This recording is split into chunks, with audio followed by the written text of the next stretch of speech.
और बहुत खूबसूरत तरीके से वहां पर हम कुछ बातों को सीखते हैं। और वो वचन आपको मिलेगा निर्गमन की किताब उसका दूसरा अध्याय, निर्गमन की किताब उसका दूसरा अध्याय, और उसके अगर हम लोग 2 और 3 पद को पढ़ेंगे तो यहाँ पर एक घटना का जिक्र है। और वो घटना इस तरह की है, जब हम सभी जानते हैं कि वो घटना क्या है। मैं उसको आप लोगों के लिए पढ़ना चाहूंगा। जरूर से आप बड़े ध्यान से उसको सुने और उसी में से हम कुछ बातों को आज सीखेंगे। निर्गमन की किताब उसका दूसरा अध्याय पद 2 और 3, यहाँ पर कुछ इस प्रकार से लिखा हुआ है। वह स्त्री गर्भवती हुई और उसके एक पुत्र उत्पन्न हुआ, और ये कहकर कि ये बालक सुंदर है उसे 3 महीने तक छिपा रखा। पर जब वह उसे और ना छिपा सकी, तब उसके लिए सरकंडों की एक टोकरी लेकर उस पर चिकनी मिट्टी और राल लगाई, और उसमें बालक को रखकर नील नदी के किनारे कांसों के बीच छोड़ आई। तो यहाँ पर एक एक घटना को हम लोग देखते हैं, जो कि निर्गमन की किताब उसके दूसरे अध्याय और उसके 2 और 3 में अभी हमने जैसे पढ़ा कि यहाँ पर हम एक माँ को देखते हैं और उसकी परिस्थिति को देखते हैं। और ये घटना आप सभी जानते हैं, क्योंकि आप सभी ज्यादातर सेवक हैं, खादिम हैं, और आप बाइबल को पढ़ने वाले लोग हैं। तो यहाँ पर मूसा के विषय में लिखा हुआ है। और जब मूसा का जन्म हुआ उससे पहले यहाँ पर जब हम देखते हैं कि जो मिस्र के अंदर हम देखते हैं कि जो एक आदेश निकाला गया या हुक्म दिया गया कि सारे लड़कों को मार डाला जाए, सारे लड़कों को कत्ल कर दिया जाए, और जो लड़कियां होंगी उनको छोड़ दिया जाए। तो इस ऐसी परिस्थिति में एक परिवार को यहाँ पर हम देखते हैं। लेकिन यहाँ पर हम देखते हैं कि मूसा का जन्म हो जाता है और मूसा अपनी माँ के घर में है। और यहाँ पर लिखा हुआ है कि मूसा की माँ उसे 3 महीने तक अपने पास छिपा के रखती है ना। 3 महीने तक वो अपने पास उसे छिपा के रखती है, वो उसको हिफाजत करती है। लेकिन एक समय आता है जब चीजें उसके हाथ से बाहर होने लगती है। एक समय आता है कि जब अब उसको वो छिपा नहीं सकती। मेरे प्रियो, मैं इस बात को बताना चाहता हूं मेरे अजीजों कि कई बार हम बहुत सारी चीजों को बहुत समय तक कंट्रोल नहीं कर सकते हैं। कई बार हम बहुत सारी चीजों को, हमें लगता है कि हम अपनी समझ से या अपनी सामर्थ्य से या अपनी ताकत से उस पर हम जय पा लेंगे या हम उस पर फतह पा लेंगे, लेकिन ऐसा होता नहीं है। कई बार वो चीजें हमारे हाथ से निकल जाती है। और यहाँ पर मूसा की माँ ने जो है पूरा प्रयास किया, पूरी कोशिश की कि चीजों को वो शायद समेट लेगी, चीजों को शायद वो कंट्रोल कर लेगी। 1 दिन, 2 दिन, 1 हफ्ता, 1 महीना, 2 महीना, 3 महीना, कई बार मैं और आप भी ऐसे हालातों में होते हैं कि हम बहुत सारी चीजों को बहुत समय तक अपने कंट्रोल में नहीं रख पाते हैं। लेकिन ऐसे समय में हम क्या करें, हम क्या करें। अब यहाँ पर जब मूसा मूसा की माँ को जब ये स्थिति आई, तो यहाँ पर उसके मन में भी कई तरह के विचार आ रहे होंगे कि किस तरह से मैं इसे बचाऊं। मैं आपको बताना चाहता हूं, आज जैसे कि अभी हमारे सीनियर पास्टर ने बोला, हमारी चीजों को छीन ले।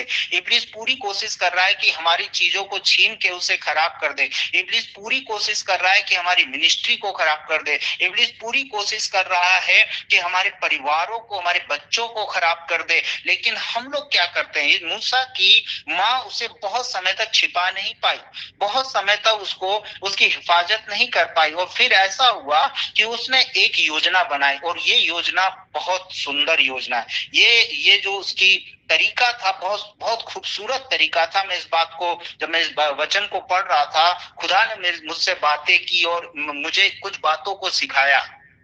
इससे पहले कि आगे हम इस पे बात करें, हम पढ़ेंगे यशायाह की किताब उसका 31 अध्याय, यशायाह की किताब उसका 31 अध्याय। और यहाँ पर एक खूबसूरत बात लिखी हुई है जो मैं आप लोगों के सम्मुख में पढ़ना चाहूंगा। यशायाह की किताब उसका 31 अध्याय और उसका 1 से 3, यहाँ पर कुछ इस प्रकार से लिखा हुआ है। यशाया 31 अध्याय और उसका पद 1 से 3 तक। हाय उन पर जो सहायता पाने के लिए मिस्र को जाते हैं और घोड़ों का आसरा करते हैं, जो रथों पर भरोसा रखते हैं क्योंकि वे बहुत हैं, और सवारों पर क्योंकि वे अति बलवान हैं, पर इज़राइल के पवित्र की ओर दृष्टि नहीं करते और ना यहोवा की खोज करते हैं। यहाँ पर एक बहुत खूबसूरत बात लिखी हुई है मेरे अजीजों, कि यहाँ पर यशायाह इस बात को कह रहा है, हाय उन पर जो सहायता पाने के लिए मिस्र को जाते हैं और घोड़ों का आसरा करते हैं, जो रथों पर भरोसा रखते हैं क्योंकि वे बहुत हैं, और सवारों पर क्योंकि वे अति बलवान हैं, पर इज़राइल के पवित्र की ओर दृष्टि नहीं करते और ना यहोवा की खोज करते हैं। यहाँ पर ये बात इस बात को समझाती है कि मूसा की माँ ने भी शायद अपने मन में कई बार ये विचार किया होगा कि मैं अपने बेटे को बचाने के लिए किसी इंसान के पास जाऊं, या किसी अधिकारी के पास जाऊं, या किसी किसी किसी ऐसे शख्स के पास जाऊं जो बहुत ताकत रखता हो, या ऐसे शख्स के पास जाऊं जो मेरी सहायता कर सके। लेकिन यहाँ पर ऐसा कुछ भी नहीं हुआ। यहाँ पर उसने कुछ अलग ही काम किया। उसने क्या किया, जब उसने देखा कि मैं अपने बेटे को छिपा नहीं सकती, मैं अपने बेटे को अब इससे ज्यादा सुरक्षा नहीं कर सकती या उसकी हिफाजत नहीं कर सकती, तो उसने काम किया। उसने काम क्या किया, जो कि यहाँ पर बहुत अच्छी तरीके से लिखा हुआ है कि उसने अपने बेटे के लिए कुछ तैयार किया। उसने एक कांसे की टोकरी बनाई। उसने एक कांसे की टोकरी बनाई और उसमें चिकनी मिट्टी और राल को लगाया। ये क्या कर रही है, ये क्या कर रही है? हम लोग होते तो क्या करते? हम लोगों के साथ जब ऐसी समस्या आती है तो हम कहाँ भागते? हम लोगों के पास भागते हैं। जब ऐसी कोई समस्या आती है, जब ऐसी कोई दिक्कत हम मेरे और आपके जीवन में आती है, हम किसका भरोसा करते हैं? मनुष्य का कई बार हम लोग भरोसा करते हैं। हमें लगता है कि वो व्यक्ति हमारी सहायता करेगा, हमें लगता है कि वो फलाना व्यक्ति हमारी सहायता करेगा। कई बार हम किसी ऐसे शख्स के ऊपर भरोसा कर लेते हैं, लेकिन मैं आपको बताना चाहता हूं कि किसी मनुष्य पर भरोसा रखने से उत्तम, किसी मनुष्य पर भरोसा रखने से बेहतर है कि हम स्वर्ग के परमेश्वर के ऊपर भरोसा रखें। और मूसा की माँ ने यही किया। उसने कुछ तैयार किया। यहाँ पर हम पढ़ते हैं, जब हम पढ़ते हैं निर्गमन की किताब को, तो वहां पर लिखा हुआ है कि मूसा की माँ ने एक टोकरी तैयार की, एक टोकरी तैयार की और उसमें चिकनी मिट्टी को लगाया, उसमें राल को लगाया। जब मैं इसके विषय में पढ़ रहा था, चिकनी मिट्टी और राल के विषय में और टोकरी के विषय में, तो परमेश्वर ने मुझसे बात की, आज के जमाने में हम क्या करते हैं? हम लोग क्या करते हैं? हमारे साथ अगर ऐसी समस्या है, क्योंकि बहुत सारी चीजें मेरी और आपकी जिंदगी में भी ऐसी है कि हमारा दुश्मन ढूंढ रहा है कि कब उसे खत्म कर दे। हमारा दुश्मन ढूंढ रहा है कि कब हमारी सेवकाई को खत्म कर दे। हमारा दुश्मन ढूंढ रहा है कि कब परिवारों को बिखरा दे। हमारा दुश्मन ढूंढ रहा है, वो लगा हुआ है। जैसे मूसा को ढूंढा जा रहा था कि उसको कत्ल कर दिया जाए, उसी तरह से मेरे और आपके पीछे भी एक लगा हुआ है कि हमारी चीजों को खराब कर दे। हम उसे बहुत समय तक अपने पास नहीं रख सकते। हम उसे बहुत समय तक, हम अपनी ताकत, अपनी समझ, अपनी बुद्धि, अपने ज्ञान से उसकी रक्षा नहीं कर सकते। हमें भी इस मूसा की माँ की तरह एक टोकरी को तैयार करना है। और वो टोकरी क्या है? वो हमारे विश्वास की टोकरी है। हमें अपने विश्वास को उस आसमान के परमेश्वर, स्वर्ग के परमेश्वर की ओर लगाना है। हमें अपने विश्वास को उस परमेश्वर की ओर लगाना है। और जब मैं इस टोकरी के विषय में पढ़ रहा था, तो मैं परमेश्वर की आत्मा ने मुझसे बात किया, आज हमें भी एक विश्वास की टोकरी को तैयार करना है।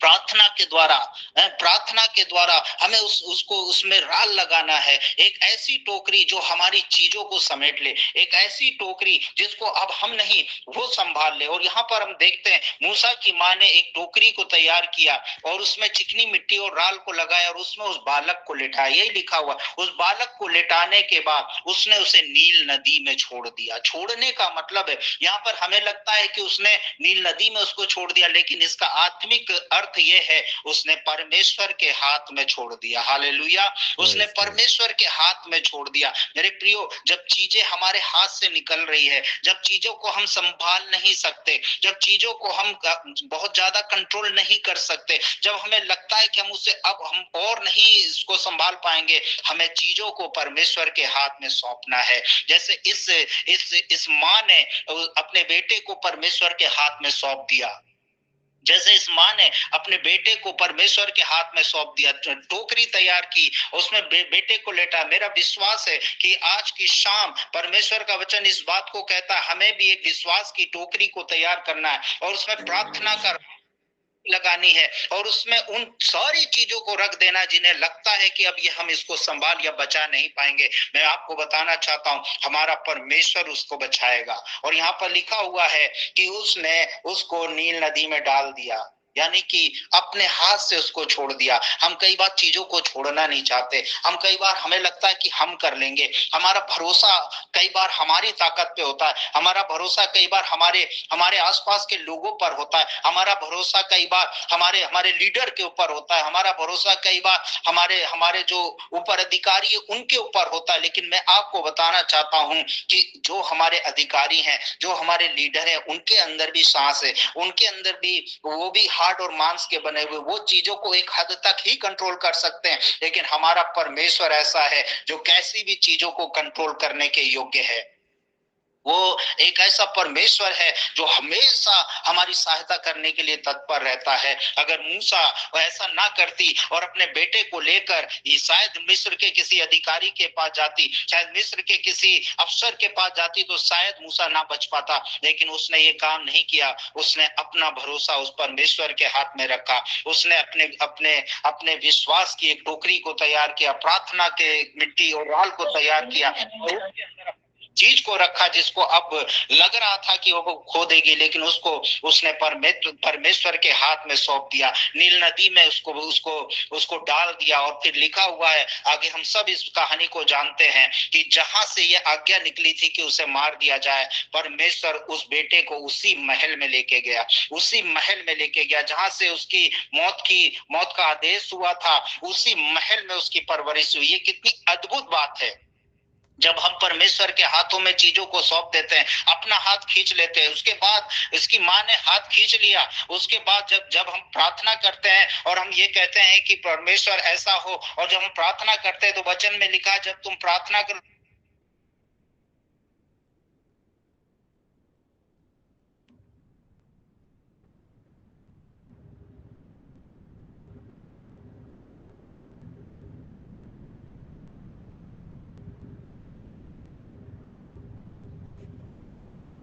जो बहते रोन की बेटी के पास चली जाती है और उसकी परवरिश, जहां पे उसको मर जाना चाहिए था, जहां पर उसको कत्ल हो जाना चाहिए था, वहीं पे अब वो ऐसी जगह पल रहा है जहां पे उसको सब कुछ मिल रहा है। मेरे प्रियो, जब हम परमेश्वर के हाथ में चीजों को सौंपते हैं, परमेश्वर अद्भुत तरीके से उसको बदल देता है। लेकिन अगर हम उसको खुद लेके चलते हैं, लेकिन हमें लगता है कि हम उसको संभाल लेंगे, हमें लगता है हम अपने प्रॉब्लम को सॉल्व कर लेंगे, हमें लगता है हम अपनी मिनिस्ट्री को आगे बढ़ा लेंगे, हमें कि हम लोगों को बदल देंगे, मेरे प्रियो हम असफल हो जाएंगे। क्योंकि इब्लिस लगा हुआ है, शैतान लगा हुआ है कि हमारी चीजों को नाश कर दे। जब तक हम खुदा के हाथ में नहीं सौंपेंगे वो चीजें बन नहीं पाएंगी। और यहाँ पर उसकी मूसा की माँ ने यही किया कि अपने बेटे को उस नील नदी, यानी दूसरे शब्दों में कहें कि उसने परमेश्वर के हाथ में सौंप दिया, और फिर परमेश्वर ही उसको लेके चला, परमेश्वर ही उसको उठा के लेके चला। उस नील नदी में बहुत सारी शायद जो जानवर होंगे, शायद उसको मार सकते थे। कौन था जो उसकी हिफाजत कर रहा था? वो परमेश्वर था जो उस टोकरी की हिफाजत कर रहा था। ये परमेश्वर था उस टोकरी को चला रहा था। उस टोकरी को कहां पहुंचना, ये परमेश्वर ही था जो उसको लेके गया। मेरे प्रियो, जब हम चीजों को परमेश्वर के हाथ में सौंप देते हैं, परमेश्वर उसे अपने तरीके से चलाना जानते हैं, क्योंकि वो बेहतर जानते हैं मुझसे और आपसे ज्यादा। वचन में लिखा हुआ है, मैं जो कल्पना तुम्हारे लिए करता हूं हानि की नहीं वरन लाभ की है। जब हम अपनी चीजों को उसके हाथ में सौंप देते हैं और हम बेफिक्र हो जाते हैं, और जब हम ये कह देते हैं कि हमने तो चीजों को खुदा के हाथ में सौंप दिया है, तो खुदा उसको लेके जाता है, परमेश्वर उसको लेके जाता है। और हम देखते हैं कि वो मूसा जहां उसी महल में पला और बढ़ा जहां से उसको मार देने का हुक्म हुआ था, उसी महल में उसकी परवरिश हुई। और मैं इस बात को बताना चाहता हूं कि जब हम परमेश्वर के हाथ में छोड़ते हैं, तब परमेश्वर बहुत अद्भुत कार्य करते हैं, जैसे उसने इस महिला के साथ या उस मां के साथ किया। यहां पर हम देखते हैं जिससे उसे खतरा था, उसी ने उसकी परवरिश की। हालेलुया! कितनी अद्भुत बात है। बड़ा कितना अच्छा लगता है इसको पढ़ के, कितना कितना सुकून मिलता है इसको पढ़ के। जिससे उसको खतरा था, उसी ने उसकी परवरिश की। तो दूसरी बात हम यहाँ पर देखते हैं, उसके घर में जो उसे नहीं मिलता, वो सब कुछ यहाँ पर उसे मिला। शायद हम चीजों को बेहतर नहीं बना पाएंगे, जब तक हम खुदा के हाथ में नहीं सौंपेंगे चीजें बेहतर नहीं हो पाएंगी, क्योंकि हम एक सीमा तक ही कर सकते हैं। लेकिन यहाँ पर परमेश्वर क्या कर रहा है कि जो चीजें मूसा को उसके घर में नहीं मिलती, वो चीजें उसको वहां मिल रही थी। एक एक हाई एजुकेशन वहां उसको मिल रहा था, बढ़िया से बढ़िया खाना उसको वहां पे मिल रहा था। क्यों? क्योंकि वो परमेश्वर के हाथ में सौंपा गया था, परमेश्वर के हाथ में छोड़ दिया गया था। लिखा हुआ उसको छोड़ दिया। किसके हाथ में छोड़ दिया? परमेश्वर के हाथ में छोड़ दिया। और ये परमेश्वर था जो उसको लेके जा रहा है। लिखा हुआ है कि उसको ऐसी परवरिश वहां पर मिली जो उसको शायद उसके घर में ना मिलती। और एक और हैरानी की बात यहाँ पर देखिए, मुझे बड़ा अच्छा लगता है मूसा की बहन के बारे में सुनकर। जब मूसा की बहन वहां पर खड़ी हुई थी, जब उसको नील नदी में छोड़ा गया, और जैसे उसको नील नदी में छोड़ा, वो चुपचाप खड़ी होकर वहां पे देख रही है, चुपचाप खड़ी होकर वहां पे देख रही है कि क्या होता है उस टोकरी के साथ, या क्या होता है उस मूसा के साथ, क्या होता है उस बच्चे के साथ। वो गई नहीं, वापस नहीं गई है, वो देख रही है, वॉच कर रही है, देख रही है, देख रही है, देख रही है। और जैसे ही ये जो बच्चा है फिरौन की बेटी के पास पहुंचता है, वो तुरंत भागती हुई वहां पर पहुंचती है और जाके कहती है, क्या मैं इसके लिए दूध पिलाने वाले को लेके आऊं? देखिए कितनी हैरानी की बात है। वही माँ, परमेश्वर कितना अद्भुत है मेरे प्रियो, उसके काम कितने अद्भुत है। सोच के बड़ा अचंभा लगता है, सोच के बड़ा बड़ा दिल खुश हो जाता है कि परमेश्वर ऐसे अद्भुत काम करता है। मेरी और आपकी जिंदगी में वो ऐसे अद्भुत काम करता है। हम लोग सोचे उसके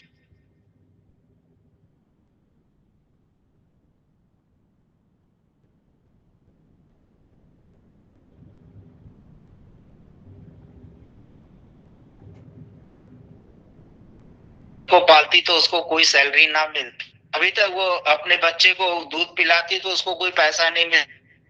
अपने ही बच्चे को पालने के लिए परमेश्वर उससे महल से सैलरी दिलवा रहा है, तनख्वाह दिलवा रहा है, दूध पिलाने के उसको पैसे मिल रहे हैं। देखिए कितनी अद्भुत बात, कितनी अद्भुत। ये देखिए परमेश्वर का सोचना हमारे सोचने से कितना फर्क है मेरे प्रियो। लेकिन जरूरत इस बात की है कि हम खुदा के हाथ में सौंप दें, छोड़ दें खुदा के हाथ में अपनी चीजों को।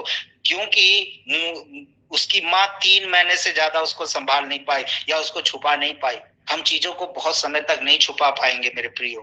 हम इब्लिस से बहुत समय तक उसको छिपा नहीं पाएंगे। जरूरी है कि हम खुदा में छिप जाए। भजन संहिता उसका 32 अध्याय और उसका 7 पद पढ़ेंगे। भजन संहिता 32 अध्याय और उसका 7 पद। बड़ी खूबसूरत बात यहाँ पर लिखी हुई है, मैं इसको आपके लिए पढ़ूंगा। यहाँ पर दाऊद इस बात को कह रहा है। दाऊद के विषय में हम सब जानते हैं, दाऊद एक ऐसा बंदा है, एक ऐसा व्यक्ति है जो खुदा के सामने बैठना पसंद करता है, या किसी भी काम को करने से पहले वो खुदा के सामने चल जाता है। वो राजा बना और कोई भी युद्ध होने से पहले वो खुदा से पूछता है। वही इस बात को यहाँ पर लिख रहा है भजन संहिता उसका 32 अध्याय और उसके 7 पद में, तू मेरे छिपने का स्थान है। हालेलुया! छिपने का स्थान। छिपा किससे जा? इसका मतलब यहाँ जब दाऊद कह रहा है कि तू मेरे छिपने का स्थान है, इसका मतलब हमारा कोई पीछा कर रहा है, हमारे पीछे कोई पड़ा हुआ है, हमें ढूंढ रहा है। है ना। हमें वो तलाश कर रहा है कि हमें कब वो पकड़ ले और कब हमें हलाक कर दे या हमें मार दे। और दाऊद इस बात को कह रहा है, तू मेरे छिपने का स्थान है, तू संकट में मेरी रक्षा करेगा, तू मुझे चारों ओर के छुटकारे के गीतों से घेर लेगा। हालेलुया। ये कितनी अच्छी बात दाऊद यहाँ पे कह रहा है। क्या कह रहा है? तू मेरे छिपने का स्थान है। परमेश्वर हमें छिपाना जानता है। किससे छिपाना जानता है? हम लोगों को नुकसान पहुंचाने वाले से छिपाना जानता है। लेकिन जरूरत यह है कि हमें उसमें छिपने की जरूरत है। हमें उसमें छिपने की जरूरत है। हम मूसा की माँ उसको छुपा नहीं पाई बहुत समय तक, लेकिन अब वो परमेश्वर में छिप गया। क्यों? क्योंकि मूसा की माँ ने उसे परमेश्वर के हाथ में सौंप दिया। और यहाँ पर हम देखते हैं कितनी खूबसूरत तरीके से परमेश्वर उसके लिए उपाय कर रहा है। और वो अपने ही बच्चे को पालने की उसको सैलरी मिल रही है। अपने बच्चे को जिसको उसने लग रहा था कि मैंने छोड़ दिया, वो मुझे नहीं मिलेगा, अब उसी बच्चे को वो पाल रही है। ये है जब हम खुदा के हाथ में चीजों को सौंप देते हैं, या खुदा के हाथ में हम चीजों को जो है ये कह देते हैं कि खुदा मुझसे नहीं होगा, खुदा अब आप ही इस काम को करो। और यहाँ पर कितनी बात लिखी हुई है, जिस प्रकार से मूसा की माता उसे लंबे समय तक छिपा ना सकी, मैं और आप भी बहुत लंबे समय तक अपनी चीजों को शायद उससे छुपा ना पाए। ये जरूरी है कि आज हम अपनी चीजों को, जैसे मूसा की माँ ने छोड़ दिया परमेश्वर के हाथ में, हमें भी उसके हाथ में छोड़ देना चाहिए। बहुत जरूरी है। जब हम उसके हाथ में छोड़ देंगे, परमेश्वर अपने तरीके से उसको बनाएगा, परमेश्वर तरीके से उसको बचाएगा, परमेश्वर अपने तरीके से उसकी देखभाल करेगा। जैसे उसने मूसा की देखभाल की, हाई एजुकेशन मिल रहा है उसको, बढ़िया से बढ़िया खाना मिल रहा है, बड़ी बढ़िया से बढ़िया उसको ट्रेनिंग मिल रही है ना। परमेश्वर उसको आने वाले दिनों के लिए तैयार कर रहा है। हम सब जानते हैं मूसा कौन हुआ, आगे चल के वही इजरायलियों को मिस्र से छुड़ाने वाला हुआ। मेरे प्रियो, हम सब के साथ परमेश्वर ऐसा करेगा, लेकिन जरूरत इस बात की है कि हम उसकी माँ की तरह अपने आप को, अपनी उन चीजों को खुदा के कि हम उसको संभाल नहीं पाएंगे, बहुत समय तक हम उसको देखभाल नहीं कर पाएंगे। हम भी अपने अपने बच्चों को या अपनी चीजों को लंबे समय तक अपने पास या अपने हाथ में, अपने घर में नहीं रख सकते हैं। हम उन्हें परमेश्वर के हाथ में सौंप दें। जब हम उसे सौंप देंगे, परमेश्वर उसे अद्भुत तरीके से आगे बढ़ाएंगे। एक और है जो जिसने छोड़ा, एक और है जिसने छोड़ा। हम सब अगर उत्पत्ति की किताब उसके 21 अध्याय को पढ़ेंगे, उत्पत्ति और उसके 21 अध्याय को पढ़ेंगे और उसके 9 से 19 तक पढ़ेंगे, तो यहाँ पर हम हाजिरा के विषय में पढ़ते हैं। हाजिरा जो कि अब्राहम की पत्नी या पत्नी उसको कह सकते हैं, जो कि हम देखते हैं कि जो हाजिरा से एक बेटा पैदा होता है जिसका नाम है इस्माइल। और जब इसहाक का जन्म हो जाता है, वहां पे लिखा हुआ है कि जो सारा है वो उसको पसंद नहीं करती है, और फिर वो कहती है कि उसको निकाल दो। और जब हम देखते हैं कि अब्राहम इस काम को करता है, परमेश्वर उससे बोलता है कि जैसा वो कह रही है वैसा कर, क्योंकि सब चीजों में परमेश्वर की एक योजना होती है। और हम देखते हैं कि अब्राहम जो है हाजिरा को पानी देता है और रोटी देता है ना। पानी से भरी एक सुराही और कुछ रोटी उसको देता है। और हाजिरा जो है अपने बेटे को लेती है और उस पानी को लेती है और रोटी को लेती है और चली जाती है रेगिस्तान में, बियाबान में चली जाती है। और हम देखते हैं कि उसी पानी और रोटी के भरोसे वो चलती जाती है, चलती जाती है। याद रखिएगा, किसने दिया है ये रोटी और पानी? अब्राहम ने दिया है। अब्राहम ने दिया हुआ रोटी, अब्राहम की दी हुई पानी एक समय तक ही चला। आगे लिखा हुआ है पानी खत्म हो गया, रोटी खत्म हो गई। इंसानी सहायता कुछ समय के लिए होती है, याद रखिएगा। इंसानी मदद थोड़े समय की होती है। अब्राहम का पानी खत्म होता है, अब्राहम की रोटी खत्म होती है। उसके बाद क्या होता है? ना उसके पास रोटी है, ना उसके पास पानी है। हाजिरा का भरोसा किस पे था? अब्राहम की दी हुई पानी और रोटी के ऊपर। मेरे प्रियो, हमारा भरोसा कई बार इंसान के द्वारा दी जाने वाली मदद के ऊपर होता है। हमें लगता है कि फलाने हमको मदद करेंगे, हमारी जिंदगी संवर जाएगी, फलाना हमको सपोर्ट करेगा, हमारी जिंदगी लाइफ टाइम संवर जाएगी। लेकिन मैं आपको बताना चाहता हूं, इंसान की मदद कुछ समय तक ही है, लेकिन एक समय आता है जब उनकी मदद बंद हो जाती है। अब्राहम का दिया गया पानी और रोटी बहुत समय तक हाजिरा को और उसके बेटे को जिंदा ना रख पाता। एक समय आया जब अब्राहम का पानी और उसकी दी हुई रोटी खत्म हो गई। स्थिति ये हो गई कि मरने पर हो गए। और हाजिरा के विषय में हम देखते हैं कि जब उसने देखा कि वो अपने बेटे को मरता हुआ नहीं देख सकती, जब उसने देखा कि मेरा बेटा मर रहा है, मैं उसको मरता हुआ नहीं देख सकती, इसने भी उसको छोड़ दिया। कहाँ छोड़ दिया? उस रेगिस्तान में। मूसा की माँ ने उसको कहा छोड़ा? पानी में। हाजिरा ने कहा छोड़ा? उस रेगिस्तान में। छोड़ने का मतलब क्या है? उसने हाथ उठा दिए और कहा मैं नहीं कर सकती। मेरे प्रियो, हमें भी कई बार खुदा के सामने हाथ उठा के कहना है, प्रभु ये स्थिति मेरे संभालने लायक नहीं है, मैं नहीं कर सकता, ये स्थिति मेरे कंट्रोल में नहीं है, मैं नहीं कर सकता। हमें भी छोड़ना है। किसके हाथ में? खुदा के हाथ में। मैं ये विश्वास करता हूं, हाजिरा ने खुदा के हाथ में अपने बेटे को छोड़ दिया। और लिखा हुआ है वो दूर, अपने बेटे से दूर जाके मुंह के बल गिर गई। वो गिर के क्या दुआ कर रही होगी? मैं ये विश्वास करता हूं ऐसी स्थिति में एक माँ दुआ करती है, दुआ कर रही होगी। लेकिन वचन में लिखा हुआ है वहां पर परमेश्वर के दूत आ गए, हाजिरा से बोला तू क्यों रोती है? आंखें उठा कर देख, जहां पर बच्चा पड़ा है वहां क्या है? बाइबल में लिखा हुआ है वहां कुआं था, वहां पर सोता था। किसके द्वारा बनाया गया? परमेश्वर के द्वारा बनाया गया एक पानी का सोता जो कभी खत्म नहीं होता है। अब्राहम का पानी खत्म हो जाएगा मेरे प्रियो, अब्राहम की Praise दी हुई God. रोटी खत्म हो, Hallelujah. Hallelujah. कभी खत्म नहीं होगा। मैं आपको ये कहना चाहता हूं, अपना ईमान खुदा पे रखें, इंसान के ऊपर नहीं। वचन में लिखा हुआ है श्रापित है वो इंसान जो इंसान पे भरोसा रखता है, धन्य है वे पुरुष जो यहोवा पर भरोसा रखता है। अब्राहम का पानी खत्म, की रोटी खत्म, लेकिन परमेश्वर ने वहीं पे पानी का सोता, पानी के फव्वारे निकाले जो कभी खत्म नहीं हुआ। मेरे Amen. प्रियो, हमें ये काम करना है, हमें अपनी चीजों को खुदावंत के हाथ में सौंप देना है। अब्राहम का पानी खत्म होगा, मनुष्य की सहायता कुछ समय तक है। मुझे बहुत से लोगों ने बोला, मुझे काफी लोगों ने मुझे बोला कि हम आपको सपोर्ट करेंगे, हम आपकी सहायता करेंगे, हम आपको करेंगे। उन्होंने किया, उन्होंने किया 1 महीना 2 महीना, उसके बाद वो नहीं कर पाए। क्यों नहीं कर पाए? नहीं, क्योंकि वो इंसान है। लेकिन मैंने और मेरी पत्नी ने एक बात सीखी है, हमें खुदा के ऊपर भरोसा रखना है, हमें खुदा के ऊपर भरोसा रखना। मैं दुआ करता हूं परमेश्वर से, मैं और मेरी पत्नी दुआ करते हैं, परमेश्वर हमें आपकी ओर से चाहिए, परमेश्वर हमें स्वर्ग की ओर से चाहिए। और स्वर्ग जब देगा तो वो कभी बंद नहीं होगा। इंसान देंगे तो बंद हो जाएगा।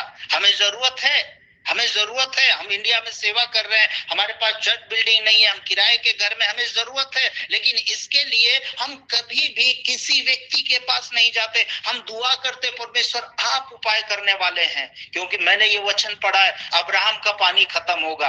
अब मैं ये जब मैं ये कह रहा हूं, इसका मतलब ये नहीं परमेश्वर स्वर्ग से हमें पैसे गड्डियां गिरा के देगा। परमेश्वर किसी व्यक्ति को ही खड़ा करेगा, लेकिन वो परमेश्वर की ओर से होगा। वो मेरी चालाकी से नहीं होगा, झूठी रिपोर्ट से नहीं होगा, झूठे रिपोर्ट्स बना के भेजने से नहीं होगा। स्वर्ग का परमेश्वर उपाय करेगा और चीजें बेहतर होंगी और वो चीजें हमेशा के लिए उमड़ेंगी। अब हाजिरा ने क्या किया? अपने बेटे को छोड़ा। हालेलुया! किसके हाथ में? खुदा के हाथ में। और परमेश्वर ने उपाय किया। मूसा की माँ ने क्या किया? परमेश्वर के हाथ में नील नदी में टोकरी में उसको छोड़ा, परमेश्वर ने उसके लिए उपाय किया।